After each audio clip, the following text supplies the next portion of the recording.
Hello and welcome back to the Crazy Courage podcast. We have here another fun guest, another exciting guest, another guest that runs his own business. He's an entrepreneur. His name is Jonathan Sheeley. He runs Scheeley Executive Consulting, and he's here to tell us all about it. I'm going to turn it over to Jonathan because he knows more about this stuff than I do, and well, it's his business.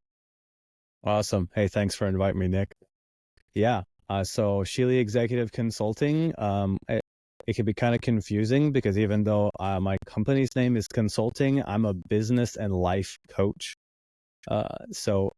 Generally, the distinguishing factor between the two is that a coach is going to come alongside you and help you and tell you things and be more of a guide figure in your life.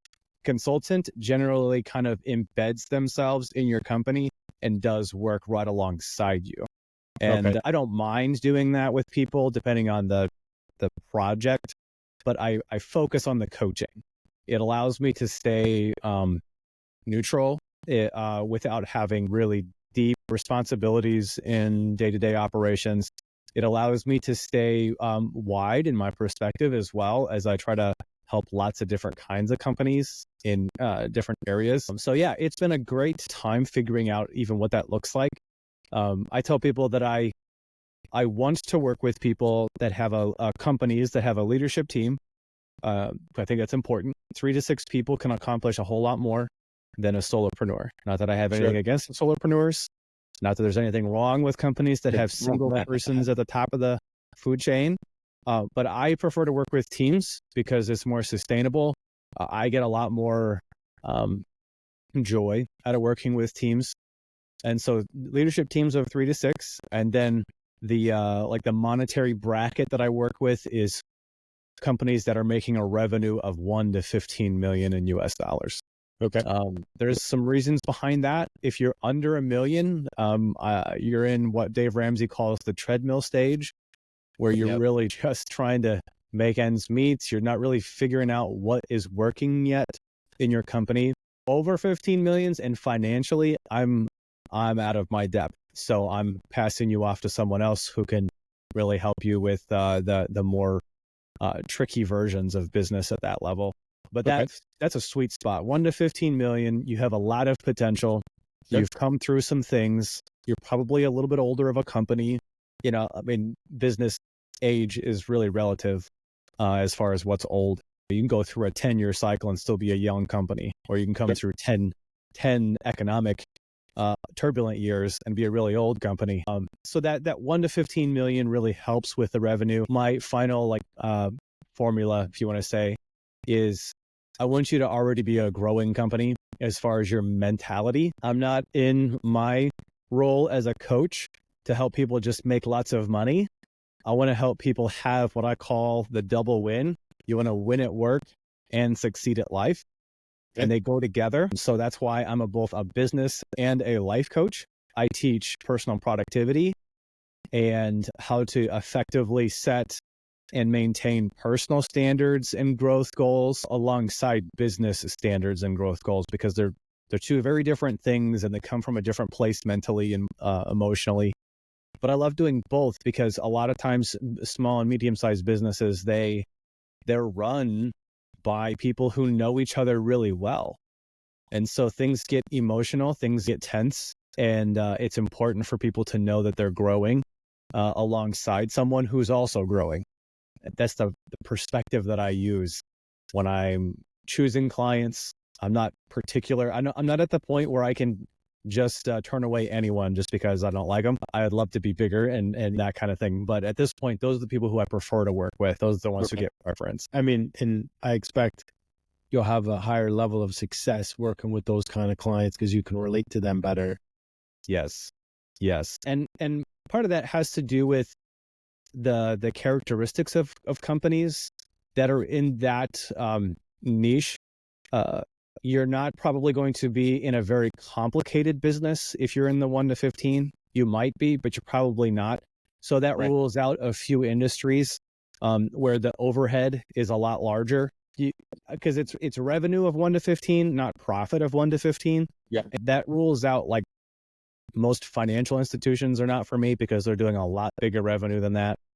Most manufacturing companies are not for me, because they usually do a lot more money than that. And sometimes those are the companies that need very specific industry coaches as well, which I think is good. I think it's important to have industry specific. I'm not industry specific. My background is in higher education, and that translates in some ways to business, but more from I saw it happen the wrong way than I was able ever to do it the right way. Perfect. Yeah. Different kind of experience. You've seen a lot of lessons. Yeah. A lot of don't do this.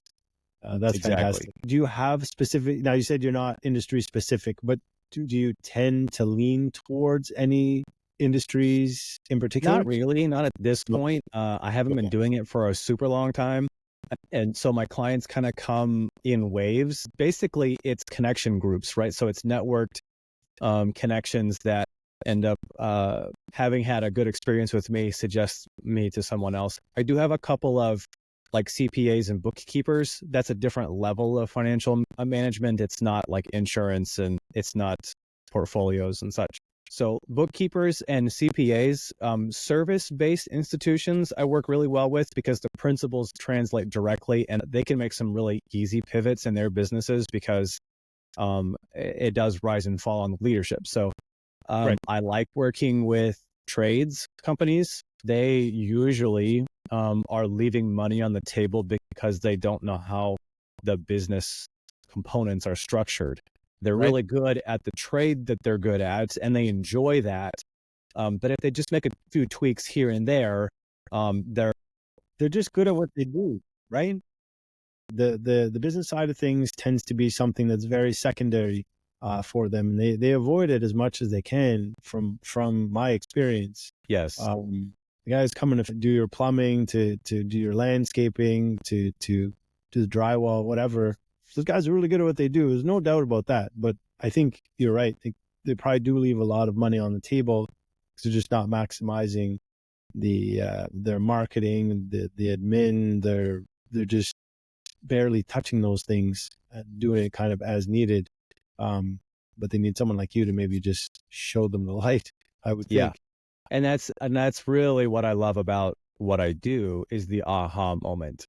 When you're trying to work with someone who's frustrated and they're stuck, and you just lay things out simply enough for them that they're like, this doesn't have to be the next 15 to 30 years of my life to feel this way. And that's very rewarding for both of us. And I'll tell you, like, for the guys in the trades, I would think that there's an incentive to, it's fun to start off as one guy doing all the hard work, but your body's going to get older. Yeah. Those guys that are doing the roofing or the landscaping, the stuff that's a lot of intensive labor, it's great. You can make like really good cash at it for a good number of years. But if you don't have any kind of plan to grow and sort of be in charge of people, have a team working under you, your body's going to get old. I mean, that's not the only reason. But I've seen these guys, they work hard and their bodies just suffer so much for it. And I'll tell you, just roofers, I feel for those guys. They might as well be standing on the sun some days where it's just so hot up there on the black asphalt shingles. The sun's beaming down and your body just can't take that forever. So no, I figure you need some people working under you. You got to be able to manage a team to get the most out of your business. And what I like to do too is I like to show how business can be diversified in operations as well, to rotate teams. There is a real important necessity in being very, very detailed and skilled, and that only comes with precise repetition. But there's also something to our brains and our bodies needing a break and then coming back to it. You can rotate business operations where maybe one day you got the guys on cleanup duty and the next day they're laying. Well, they're very different work, and you don't always have the same teams depending on the size of the project and stuff like that. Sure. I love that there are incentives right now, especially in the Midwest, for trades to get back into apprenticeship programs and work like that to get the young ones in. And the young ones got to see the heavy lifting stuff so that they understand what they're getting into. But they also need to see the rewarding stuff with the precision projects and not just the brute labor run. Do you offer different levels of services? Absolutely. So I teach 6 core components to the business side and 2 or 3 components on the personal side. At the highest level, each of them I enjoy working in groups. So on the personal side, it's called a life focus, where I do a couple of day retreat, and you go and you create. It's called a life focus, but in some ways it might be called a life plan. And Okay. there, a lot of people have promoted these over the years on how and different tools. And this is kind of a rolling life plan. So you're always looking 10 years ahead instead of like, I'm counting down the days, in the next 10 years, and then I have to do it over again. And so I try to teach people that in a group setting, because I think the collaborative effort in that learning space mentally is really important. But that's also somewhat of a retreat, because you need to be relaxed and you need to be thinking, you need to have deep think brain on and not tactical brain on. And so that's a very high level on the personal side. On the business side, I teach what's called the business on a mission. And that's a group setting presentation as well. And I love to do some events virtually, and I enjoy doing it in person when I get the invite. And that is really kind of saying that the whole point of business on a mission is that you can do something more with your business than just let it run your life, let it run your day. And for owners and for leaders, it kind of gives them a glimpse of what business can look like if you get some of the other components to business down. Now, I really focus myself on leadership. So it's leadership Okay. development training. I enjoy the one-on-one conversations, but those are more of an investment for you. So the group settings really help, because you can pay less and get a lot of me plus the insights of other people as well. I'm starting actually in January, I'm starting a mastermind group called Growth Club. And that's going to be a more intense of a group, but it's going to be a small group. And so I'm excited about doing that as well, because there's extra accountability on doing the mastermind tool with working with the same 5 or 6 people for, 10 months. And there's a lot of growth potential, I think, in the 10-month time frame. And those really are dialed in that stage. So I'm excited about that. Most coaches and consultants, they kind of do a month-by-month retainer model. I Okay. really don't want to do year-long engagements, because I focus on the leadership, the top end. I really only want to go maybe 4 to 6 months. And if I can't help you significantly upgrade your leadership strategy in 4 to 6 months, then I'm doing something wrong. Now, if we need to do some more work on top of that 6 months, that's in sales, marketing, operations, that's separate from the leadership component, that's fine. I absolutely will do that again. But I don't like to just go ad nauseum, we're going to work together as a company, because I've been on the other side of that, where I had retainer workers, agencies, and it just feels like you're bleeding out as a business owner. You're just cutting your wrist and letting it go. And you're never really sure where the value is, and you're never really sure when you can ask for more without the prices going up. So I try to make sure that there's end dates to my commitments, so that we can assess our relationship at each of those end dates and move forward if we need to, or we can part ways amiably if we need to. You've been on the other side of the coin and you didn't see the value, because that tells me that the person or the people you were working with didn't do a very good job of showing you the value. Under promise, over deliver, that kind of Yeah. thing, right? It sounds like you were experiencing sort of the opposite of that, where it really weren't being delivered enough value for you to appreciate what you were paying for.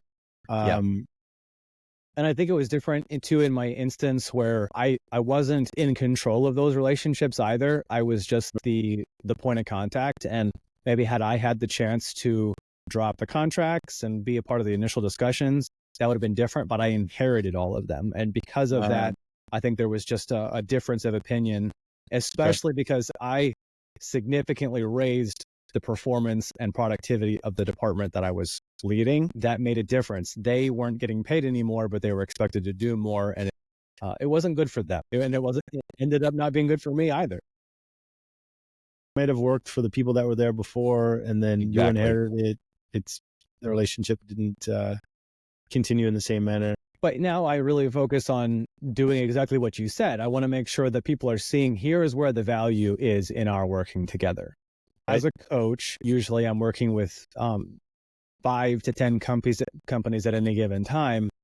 I'm seeing the same problems in your company as I'm seeing in all these other companies, and I'm able to do that A/B testing on how things work with less risk to my business, and I can bring those learnings over to the other businesses in ways that you can't have done. You couldn't have done if you had wanted to. You can be a really forward-thinking business leader. You can be a very networked CEO, and be a part of mastermind groups and that kind of thing. But unless you have someone guiding with a really diverse set of experiences like I'm able to have now, it can really limit how you're able to apply what you're learning. And so that's where I think that's also where I enjoy being a coach and not being a consultant, because like I said, if I'm working too much with you, I'm not able to work for you. Right. And it's easier for me if I'm able to keep my nose out of the grindstone and be able to see the whole picture, because you're always going to have a better picture of your business than I am. However, I have a better view of business culture and the economy and the market and the industry that you're in, because I'm more high level than you're able to be. Yeah. And I think you hit it on the head there with the high level. I think it makes a big difference whether you're in it or you're someone who's on the outside looking in, right? When you're in it, it's tough to see the forest for the trees. Yes. Whereas when you have a coach, someone who's coming in from the outside, fresh perspective, no emotions tied to processes that were put into place before, whatever you've got going on, this person can just say, hey, look, this doesn't work. You shouldn't do this. Or you should do this because this is what works, in other similar companies or businesses in your industry. One of the key benefits that I can provide is give people a timeline for the priorities that I see as well. Of course, right. Because I can look at these situations and I go, if I were you, I would change these 9 things, but you have to change these 3 things first, because nothing else will be benefited if you don't do these things. And that's the kind of perspective that the other leaders, they may know all 9 things that I suggested should have been done, but they're not sure which ones should be done first, and the cascade effect of doing it. Whereas I can do that with the kind of broader experience that I've. And again, it's the experience that comes in and the high level, and working with other businesses. You've A/B tested this stuff in other companies, and you're just bringing your results to a new business in a company. Say, hey guys, look, this is what works. I've done it. I love how you said that. It's bringing the results. And that's a good way of thinking about paying for someone's wisdom. When I was in the university, I would have really had a hard time paying for a coach, but because I needed to upgrade my mindset before I understood the value that coaches could have, even for middle managers like I was. And that's where the personal side of my business is really helpful as well, because even if I'm not working with CEOs and the C-suite leaders, I can work with middle managers who are still trying to figure out how to be a leader again, or for the first time. Because there is a difference between getting promoted as a proficient line worker and being a leader of other line workers. It's not the same role. Like, being a leader is a separate job description. And there's a lot of value in me helping those people as well, because there's some really easy things you can avoid if someone just tips you off, versus making the first 90-day mistake and then no one likes you for the rest of your career there. Fair. And in a lot of smaller companies, like we talk about large corporations, Fortune 500 guys, those guys all have very specific processes and training programs in place. But in those smaller companies, you're talking about the 1 million, 15 million revenue stream. A lot of those guys don't have a training program for your middle managers. Your guy does really well on the front line, and okay, hey, we need to put you in as a supervisor. You've done a really good job. Hey, that's awesome. I'm getting promoted. Fantastic. More money. I love it.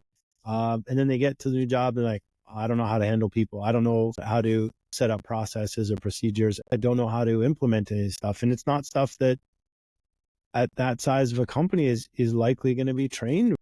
No, I've seen it. It happens all over the place. I think that's where it's cool to be openly small and mid-sized business minded, because I'm not trying to help incorporate corporate level, training manuals and Yeah. Right. scope of work projects. Because Yeah. people in the white collar world are incredibly precise on this is not my area of responsibility. In the small business world, it's more of a big ball of spaghetti than it is a waffle. And everyone sort of ends up bumping up against everyone else's responsibilities. Yeah. And that's where the soft skills of personal leadership growth mindset really come into play, because then you're not spending the cultural capital in the wrong areas at the wrong time, because you're going to have to spend it. My dad, when I was a kid, would caution me. I grew up in the church, and he would talk to me about the things that I disagreed with on application, not necessarily doctrine or theology, but in application ways. And he would say, you only get so many change coins to spend in any given transaction. And I was a young upstart, and he's like, you also have to earn your change coins. They have to trust you. And boy, did that translate well into business, because the longer that you and I talk, the more capital we have between the two of us. And then I can say something harder to you, and you can say something harder to me. And we can understand each other for being honest and helpful to one another instead of just being a jerk. Yeah. As a small business person, you will have to spend that change coin at some point. So you ought to decide ahead of time to spend it on the right things and avoid, in a preventative way, spending them in the wrong areas. So, Jonathan, let's take a little trip back in time. Hop in my time machine with me. How far back do we have to go to really understand where your journey started to where you are today? Well, like I said, I spent 10 years in higher education. And so what does that mean? You said 10 years in higher education. What are you doing in those years? I started as a graduate assistant in the enrollment management office. Actually, I was an undergrad. I was just working as a data entry person and a student caller. I was working in the database, helping the enrollment managers understand what the class would look like the next year, helping those high schoolers make their college decision. And I enjoyed the people work. I was able to travel a bit. And over the course of my 10 years at Maranatha, I checked off 39 states. And so that was a huge bonus as a pro. But I got to the point where I had a good relationship with the then vice president. And so when I went to grad school for a pastoral degree, the grad assistantship allowed me to have my seminary training paid for if I was in the office. And so I was sort of a 3/4 time student and a 1/4 time employee. And then about a year and a half into doing that, I was just absolutely toasted academically. I was reading and writing and working. And I was like, man, this has got to stop. At that point, I was married. My wife was a teacher. She was teaching English to juniors and sophomores. And we just needed to step back from the busy of doing like 4 things at the same time. So she decided to stop coaching. I decided to stop being a student. And so I went full time in the university. At the same time, there was an opening in the director of admission role. Well, the director of admission role was much paperwork, the processing, making sure that the correct students were going to the correct academic unit, financial aid. But what I ended up doing was acquiring the responsibility for the director of student recruitment job as well. And so it was like wearing 2 director hats. And it was a nice pairing, because I would catch them as we first collected their information and then as they applied to the university, and help them all the way into classes. It was a really fun role. What I found about 5 years in was that by that time I had a son, and I was, wanting to be home more, not be on the road near as much. But I also found that the university wasn't doing as well in the marketing space and in the lead generation space. And so I actually was able to suggest to my boss, actually to the CEO, I should make a switch with the director of communication, and he should come to my role in admissions and recruiting. His last kid had graduated, so he was okay with traveling. He was an empty nester, and I was wanting to stay home more.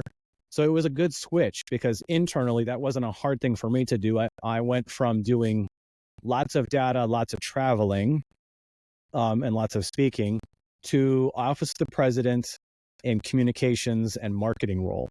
And that was so much fun. So I did that for almost 3 years, and it was just a blast. Some things happened within the university that there was a shuffle of responsibilities and leadership.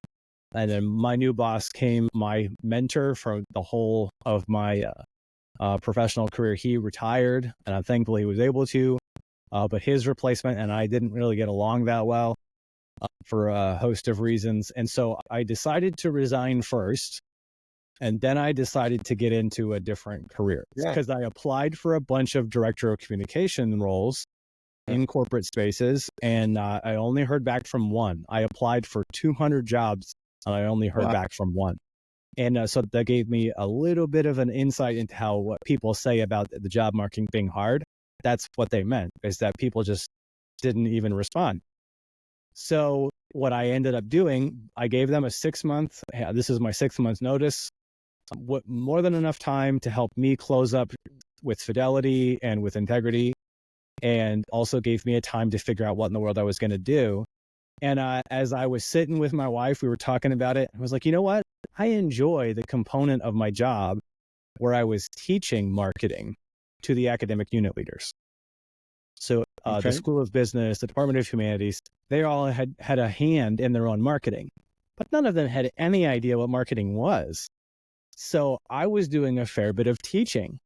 And so I was like, man, I love that. Like I could probably do that the rest of my life. And so I kind of like was reading all the cards at the same times. And I was like, hey, babe, what if I just started my own business? And we had lots of conversations about it. I had been a follower of Donald Miller and JJ Peterson from Business Made Simple and How to Build a Story Brand for 5-6 years at that point. And the Michael Hyatt company, now is Full Focus company. And so I decided to get my certifications through both of those companies. So I'm double certified to be life and business, and just kind of launched out. And it's been a trail of published is better than perfect. And just get out and do it and talk to people and fail a little bit or a lot and learn every time you fail. And that's been the trick. I always enjoyed the people part of what I'm doing now. My education, both of my degrees are in theological studies, and that's research, writing, speaking, translate really well into what I'm doing now. I'm still very involved in my church. But that allowed me the skill sets, the soft skills as well, to be able to step into a coaching role and have a network that's national. Because I had been all over the place. I wouldn't say that it was an easy pivot, but it was a logical pivot. There have been illogical days. Your feet hit the ground in the morning after getting out of bed, and you're really excited for the day and energetic. And by the time you put your head on the pillow, you're like, what in the world am I doing? This is the craziest thing ever. But you know what? I love the chase of it. In the middle of all that, my wife decided to resign from teaching, and she wanted to be at home with both the kids. Okay, so I guess you're going to have to figure it out fast. And that's motivation for sure.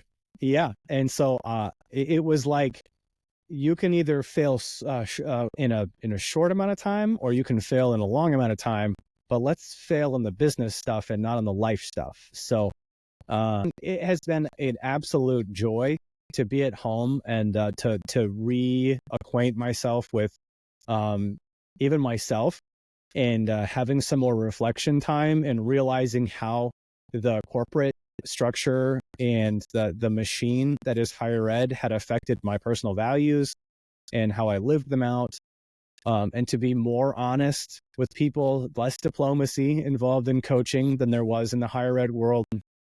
It's been 6 months since I've been on my own, and I'm just loving it. It has been one of the weirdest, hardest, best decisions I've made of my life. It's what I hear. Yeah, being an entrepreneur is hard, but people seem to love it. It's scary. There's a lot of doubt. You're unsure about what's going on day to day, but people love it. If you do that kind of thing, you're built for it. It's bigger than yourself. You can't ignore that calling or that pull to doing it. You just have so many ideas in your head, and you just have something that you just need to put out there. So 6 months, Has it been 6 months? Has it been going well? Yeah, it is. I've got clients. I've got clients that have proposals that need to sign their contracts. I mean, Nice. I was lucky enough to have had a pretty good network of people that I already knew would be probably good fit for what I was doing. I've made it through that list, and now I'm making new acquaintances. And the new acquaintances is a lot of fun. Like I enjoy the finding out how unique and very specific and sometimes lucrative small businesses can be. They're just real. I mean, in America, about 65% of the GDP is small businesses. And it's kind of hard to fathom that because our Small Business Administration identifies that as a company with with 250 employees. So there's a lot of companies out there with fewer than 250 employees. It feels like a bigger company than you think if you have a lot of people like that, but it's not a corporate structure. It's no Apple or Google. Fair. So it still is the principles of business for a small company with 4 people are the same principles of business with 250 people. It's just levels of complexity in the application. The more people that are involved, the more precise you need to be in your communication. And the more people that are involved in the workforce, the more the owner, founder, CEO ceases to be a producer in the business and has to be more of a producer of business to the business and communicator within the business. And I love working with CEOs on that component as well, because sometimes they're entrepreneurs just like me who enjoy the thing that they're doing. But at some level, they have to stop doing that if they want the business to be successful, because they have to step up their leadership game so that other people can perform the tasks that they are good at. And that's the natural evolution, right? You got to grow out of your role as the business gets bigger, and you have to have other people working under you, and you have to be able to lead them well. If you're not, if you don't become a good lead, it's fine. You want to promote yourself. You don't lead well, you're still going to have the same problems. Right. That's where you come in, right? Yeah, that's where I like to come in and point things out in. So I have 3 core values for myself: integrity, honesty, and helpfulness. And that is what I live to do when I'm with companies, because they need to know that that I'm trustworthy. And that's what I mean by integrity. I'm not going to use their information elsewhere. I'm not going to divulge secrets and stuff like that, because sometimes I have access to them. Right. I'm going to be candid. When I see something, I need to say something, and they can't afford for me not to, is how I have to think about it. And then I have to be helpful. I have to provide solutions in a way that can be understood, in a way that can be applied, empathetic way as well. And those values are great for any leader, really. If you want to have a good culture and just a happy atmosphere, right? You don't want it to be toxic. Those are your values. You want to be honest with your staff, your employees. You want to have integrity, and you want to be helpful, right? You want to be helping these people and make sure that your staff and employees have the right tools to do their job so that they can help the company. It's all about making sure the company is going to be there tomorrow. Right. Everybody has to pitch in. Right. Okay, Jonathan, tell me, how did you get your first client? Was that difficult? Did you have it lined up already? My first client, Very first. he and I were in school together, actually. He was a couple years behind me. I had helped him in a personal, like, mentorship way a couple of times while I was still working on staff. Okay. I had helped him in one of his business roles choose some software, just with some basic guidance. I had helped him make a job switch. He was kind of concerned about it, whether that was a good idea. And then when I turned to be a coach, he and I bumped into each other a couple of times, because I would go to the same library that he liked to go to work, and the same coffee shop. I just got asking him about what was going on in his business now. And he was like, here are the things that got to happen. And I'm like, well, do you know how to do that? And he's like, no. And I was like, well, can I help you? And that was it. That was my first client. And I loved that. We overthink onboarding new people. It's a new relationship, especially in the small business world. Networking events are only as bad as you make them. You can have a lot of fun in a networking event just talking to people, just like we're talking to each other right now, listening to one of those stories, engaging in concepts, and not asking what they can do for you, but what you can do for them is just a standard way of making sure that you have a hopper full of people to work with. I mean, as you get more niched down, it makes it more difficult to find those people. But once you do find them, it's the same principles. It's just a relationship. At the end of the day, you got to talk to them like you'd be friends. And I know that a lot of people don't agree with that, but that has made me a successful business owner. And I believe that I can make other people successful as well. I think when you're saying being friends, and that people might disagree, you're not necessarily hanging out with these people, going to Disneyland. This isn't the kind of people that you're partying with necessarily on the weekends, but you're having, I would think, frank and open conversations, right? You're with your friends, like you're open and honest with those guys. That's why you would have a good relationship with your friends. Well, it's the same thing you should be doing with your clients. Same as you were saying with your three core values: integrity, honesty, and helpfulness. Well, that's all you're doing when you're having with your friends as well, right? You got to be able to treat people coming from those values to maintain that friendship. Well, that's the same thing in business. I feel like that's what you're talking about.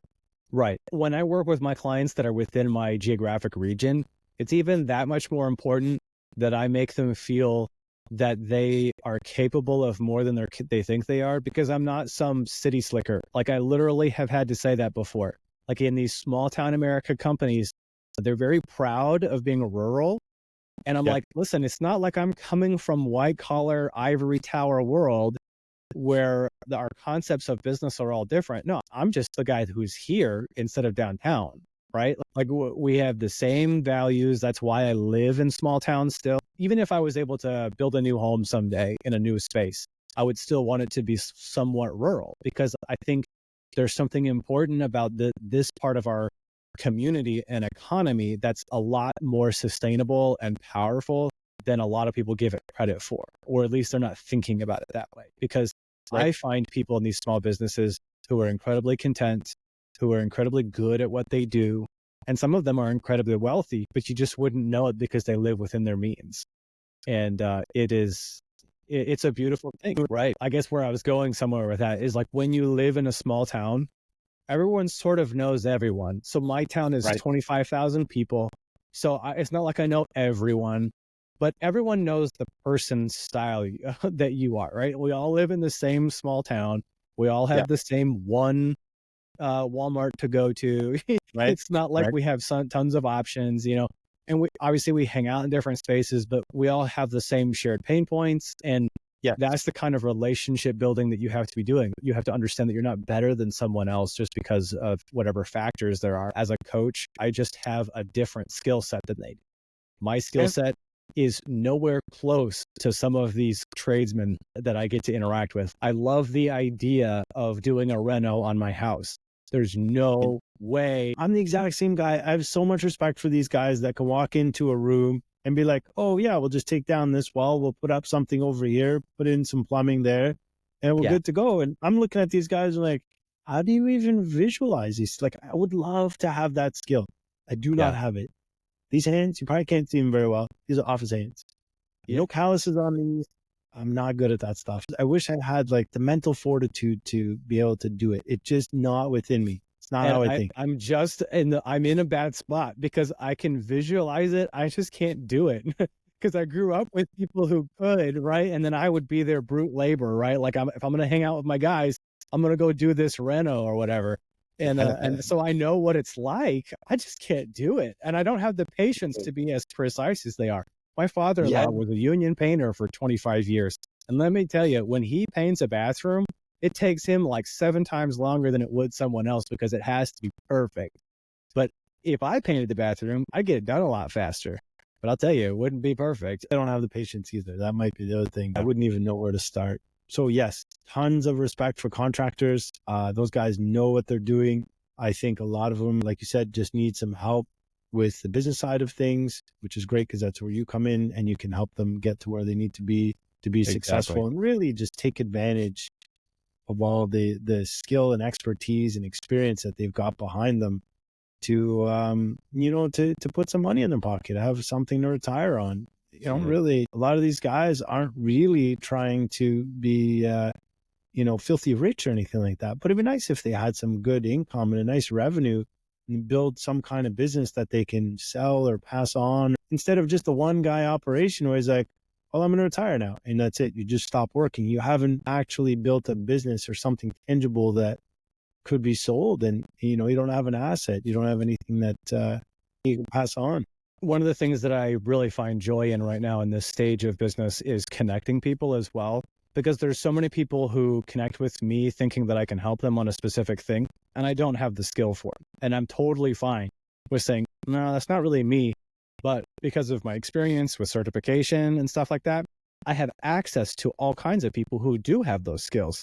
And so like I'm working with M&A specialists, I'm working with accountants, I'm working with really deep like legal things that with someone else's skill, I can help guide them through. Like I'm not even making the money, I'm just helping them find the right people. And I enjoy doing the handoff because they trusted me with their problem. I just don't have the solution for it. When I hand them off to someone who does have the solution, they will remember that I actually did give them the solution. It's just not me that's delivering. And then I have just earned that person's respect too, because I didn't sell them a load of goods that I didn't know how to do. Yeah. And that's been fun for me too, because some of these guys, your illustration with the owners, they don't know how to sell their company because they've never been told they can sell it. They just stop working, like you said, and they liquidate their assets, and that's their retirement. Right. If they just understood that if you could have 5 or 6 years worth of books to prove and a nice book of business, boy, your business is actually worth quite a bit of money. And there are people out there who will acquire your business for way more than your liquidated assets. And that sometimes just someone saying that is all that needs to happen. And a lot of times that's the reason why they'll work with me too, so they can have a really great last 4, 5, 6 years. And that makes their business significantly more desirable to the buyer. I would think that's the case for sure. So Jonathan, where do you go from here? What does it look like down the road for you? I can't not work with people like on a team. This is not going to work for the next 50 years. I can tell you that. Okay. As a 31-year-old, my vision for this was non-existent 5 months, 6 months ago was like the first time I had this thought. So it's taken me a little bit to identify what I want my next 15 to look like. But I think the next iteration of business would be having more industry-specific coaches and consultants come on board in my company. So that I can help. Right. I think I'd still like to coach. I'd still like to do what I'm doing. But I think I'd like to have more people on my team that can work specifically with kinds of solutions that I'm not going to have access to. And I have a dozen friends of mine that are in their last part of their career that if I could be big enough financially to be able to support them, they could work 20 hours, 25 hours a week, something like that, and make spending money for them because they're at the end of their career. But they are so wise. Some of these CEOs and board members and operators, they would be great to come in as a special guide in a situation and say, you know what, Jonathan's principles are important, but here's the nitty gritty in your specific industry. And I would love to do that so that I could set them up for success with a good relationship. I can help the top end, the leaders with leadership training, but then have a bullpen of other coaches and consultants to draw on for different kinds of purposes. I just think that would be fun. It would be fun to work with people who are significantly ahead of me in life.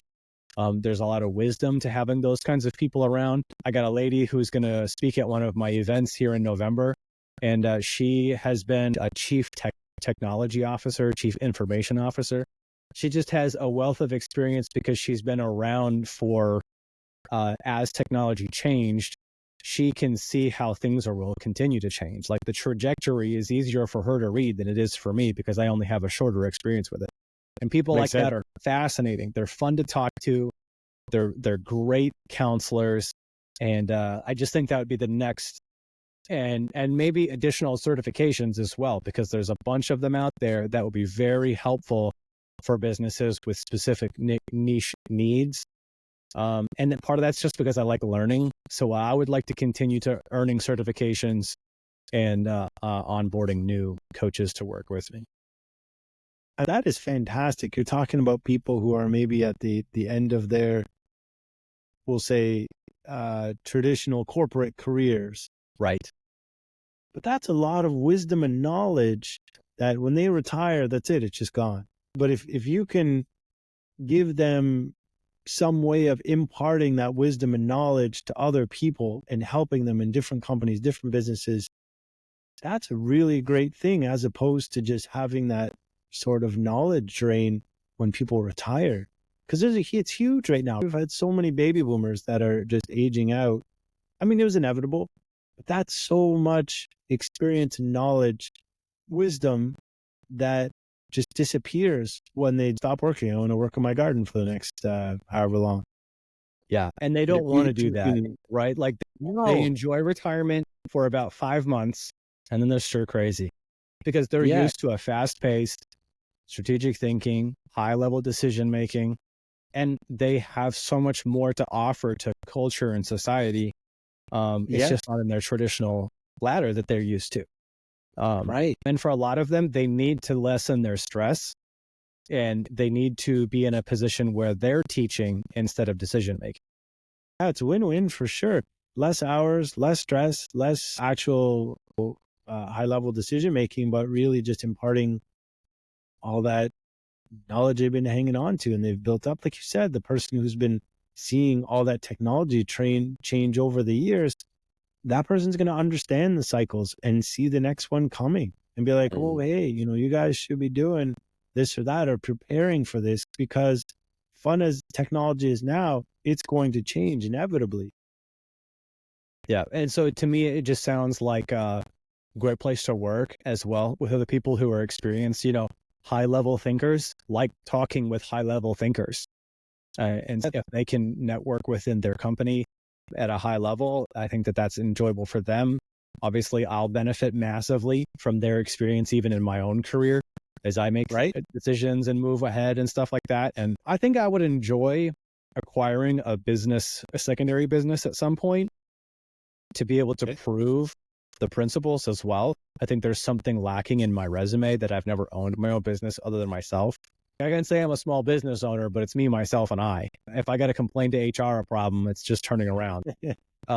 So if I could buy another business at some point and operate it, improve it, grow it, scale it, I think that would be fun. I'm not really sure where that would be. I have interests in different industries, but I got to kind of protect the home base right now. But I could certainly see in a couple of years when the kids are a little bit older, a little more stable and a little more comfortable room of business, then I would be thinking about that. Okay. Lots of room to grow. That's what I'm hearing. Yeah. That's fantastic. Jonathan, I'm going to thank you for your time. I've really appreciated you enlightening me on your method of, we say consulting, but really of being a life coach and a mentor and just really wanting to teach. That's what I'm hearing from you. And I love it. People want to teach. That's going to keep the world going. That's going to keep the economy going. We're helping each other out. We're passing on information. It's the way to do it. Anyway, Jonathan, thank you so much. That was fantastic of you to sit down and share that with me. I really do appreciate it. It's my pleasure. I love talking about what I do because I think if anyone can hear that there's an option for them to make the pivot, it's doable. And then I also think that if people need this kind of work, sometimes they just don't even know that it's out there. And it's not just me. There's an entire world of coaches out there that are just ready to help with solutions and have a good time while we do it. That's what you want. You want someone who's having a good time while they're working, because then you get more out of it. Thank you so much, Jonathan. and hopefully we'll be in touch soon. Awesome. Thanks, Nick. All right. Thank you.